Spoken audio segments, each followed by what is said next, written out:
स्वागत है दोस्तों हमारी YouTube चैनल आई के आध्यात्मिक में। आशा करते हैं कि सब स्वस्थ होंगे, आनंदमय मंगलमय होंगे। दोस्तों आज हम चैत्र कृष्ण पक्ष की वरुथिनी एकादशी के व्रत की महिमा का वर्णन करने जा रहे हैं, जो अमित पुण्यों की प्राप्ति करने वाला व्रत है। तो दोस्तों वीडियो को लाइक और शेयर करना ना भूलें और हमारी चैनल को सब्सक्राइब अवश्य करें। तो आइए जानते हैं। वैशाख कृष्ण पक्ष गुजरात महाराष्ट्र के अनुसार चैत्र वद वरुथिनी एकादशी का व्रत महात्म्य। युधिष्ठिर ने पूछा, हे वासुदेव, वैशाख मास के कृष्ण पक्ष में किस नाम की एकादशी होती है?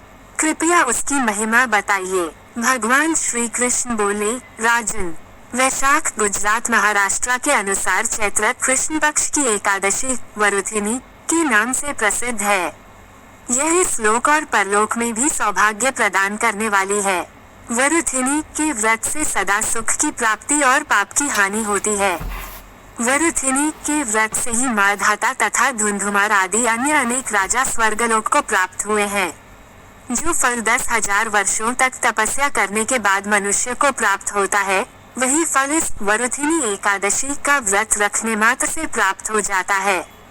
नृप श्रेष्ठ, घोड़े के दान से हाथी का दान श्रेष्ठ है। भूमिदान उससे भी बड़ा है। भूमिदान से भी अधिक महत्व तिलदान का है। तिलदान से बढ़कर स्वर्णदान और स्वर्णदान से बढ़कर अन्नदान है, क्योंकि देवता, पितर तथा मनुष्यों को अन्न से ही तृप्ति होती है। विद्वान पुरुषों ने कन्यादान को भी इस दान के ही समान बताया है। कन्यादान के तुल्य ही गाय का दान है, ये साक्षात भगवान का कथन है। इन सब दानों से भी बड़ा विद्यादान है। मनुष्य वरुथिनी एकादशी का व्रत करके विद्यादान का भी फल प्राप्त कर लेता है। जो लोग पाप से मोहित होकर कन्या के धन से जीविका चलाते हैं, वे पुण्य का क्षय होने पर यातनामक नरक में जाते हैं। अतः सर्वथा प्रयत्न करके कन्या के धन से बचना चाहिए, उसे अपने काम में नहीं लाना चाहिए।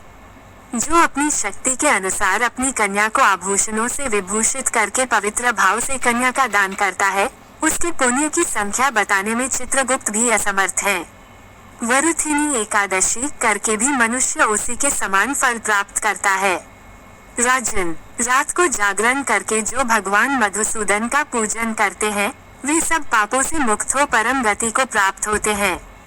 अतः पापभीरु मनुष्यों को पूर्ण प्रयत्न करके इस एकादशी का व्रत करना चाहिए।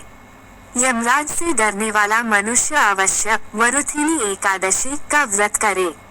राजन, इसके पढ़ने और सुनने से सहस्र गोदान का फल मिलता है और मनुष्य सब पापों से मुक्त होकर विष्णुलोक में प्रतिष्ठित होता है।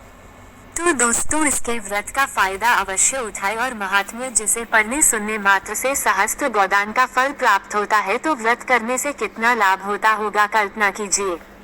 तो दोस्तों ये थी वरुथिनी एकादशी के व्रत की कथा। ओम नमो नारायण।